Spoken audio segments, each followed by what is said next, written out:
Hello बच्चों, आइए इस प्रश्न को देखते हैं। दिए गए कथनों को पढ़िए और सही विकल्प चुनिए।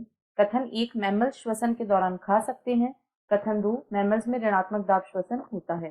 विकल्प ए, कथन 1 और 2 दोनों सही हैं। विकल्प बी, कथन 1 गलत तथा कथन 2 सही है। विकल्प सी, कथन 1 सही तथा कथन 2 गलत है। या विकल्प डी, कथन 1 और कथन 2 दोनों ही गलत हैं।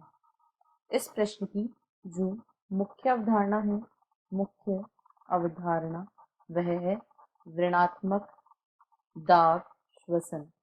ऋणात्मक दाब श्वसन या नेगेटिव प्रेशर श्वसन भी इसे कहा जाता है। यह एक विशिष्ट श्वसन प्रणाली होती है जिसे ऋणात्मक दाब श्वसन कहा जाता है। यदि हम इसकी बात करें तो जो स्तनधारी या मैमल्स होते हैं, स्तनधारी जैसे मनुष्य, पक्षी व सरीसृप, इनमें ऋणात्मक श्वसन दाब पाया जाता है। इसका अर्थ ये होता है कि ये अपने मुंह से खा भी सकते हैं और श्वसन भी कर सकते हैं। मुंह से खा भी सकते हैं और श्वसन भी कर सकते हैं, यानी ये अपने मुंह को खाने और श्वसन दोनों के लिए काम में ले सकते हैं। जो श्वसन की प्रक्रिया होती है उसके लिए दाब विभव की आवश्यकता होती है। श्वसन की प्रक्रिया के लिए दाब विभव की आवश्यकता होती है और जो स्तनधारी जीव होते हैं वे डायफ्राम तथा पेशियों की सहायता से इस दाब को उत्पन्न करते हैं।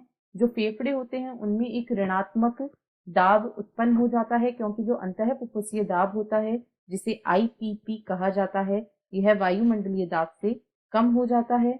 और ऐसा होने की वजह से जो दाब विभव उत्पन्न होता है उसके कारण वायु बाहर से फेफड़ों के अंदर प्रवेश करती है और इसी के कारण अंतः श्वसन की प्रक्रिया संपन्न होती है।